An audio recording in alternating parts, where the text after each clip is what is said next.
সেহবাগের নাম শুনতেই সাকিব বললেন, কে? এক ধরনের তাচ্ছিল্য। বীরেন্দ্র সেহবাগ একদিন আগেই তুমুল সমালোচনা করে তিনি শিরোনাম হয়েছেন যে লজ্জা থাকলে সাকিবের উচিত অবসরে যাওয়া।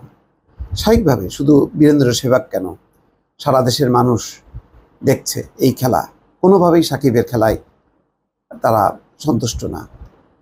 প্রথম দুটি ম্যাচে যেভাবে সাকিব তার বলে ব্যাটে কোনো পারফরমেন্স নেই। আমরা সাউথ আফ্রিকার বিরুদ্ধেও জিততে পারতাম যদি একটু তারা ভালো খেলতেন। তো সাকিবের উপর এত আলোচনা কেন? সাকিবের উপর প্রত্যাশা বেশি, সেজন্য আলোচনাটা বেশি।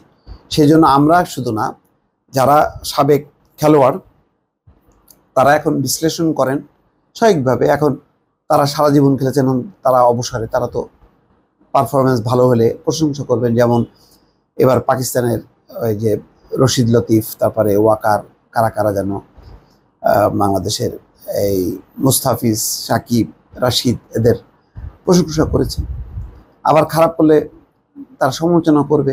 বীরেন্দ্র সেহবাগও করেছে। ফলে বীরেন্দ্র সেহবাগের কথা তুলতেই দেখলাম যেখানে যখনই বলছেন যে আপনার পারফরমেন্স নিয়ে অনেক সমালোচনা হয়েছে, বিশেষ করে সেহবাগ খুব কড়া ভাষায় প্রশ্ন শেষ হতেই সাকিব বলেন, কে? একটা থামাই দিল আর কি।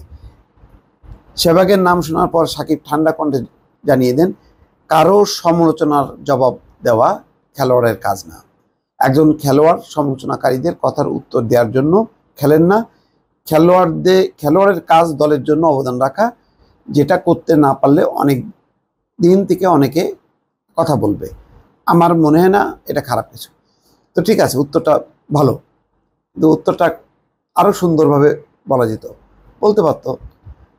বীরেন্দ্র সেহবাগ যে এই সমালোচনা করেছেন এটা নিশ্চয়ই তিনিও জানেন না তা তো না, কিন্তু উড়াই দেওয়ার এক ধরনের তাচ্ছিল্য, এক ধরনের বহিঃপ্রকাশ আছে কণ্ঠে, বডি ল্যাঙ্গুয়েজে।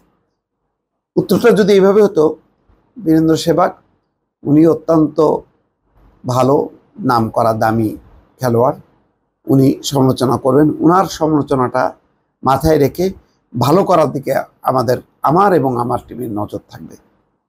এইভাবেই সমালোচকদেরকে কগনিজেন্সে নেয়া, তাদেরকেও আমলে নিয়ে, মাথায় নিয়ে, তাদের প্রতি সম্মান রেখে বক্তব্য রাখলে আরও মহিমান্বিত হয়। কিন্তু তার নাম বক্তব্য উঠতেই কে বলে একটা তাচ্ছিল্য করা, যে পুরো নামটা বলতে হবে বলে এক ধরনের বিদ্রুপাত্মক, এত অহংকার করা কোনোভাবেই উচিত না।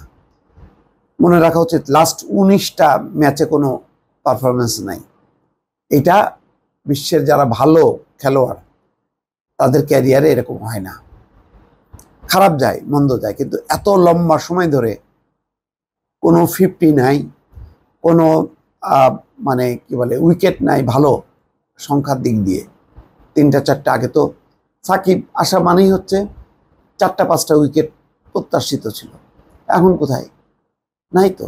এই ম্যাচেও তো উইকেট নাই, শুধু আমরা রান পেয়েছি।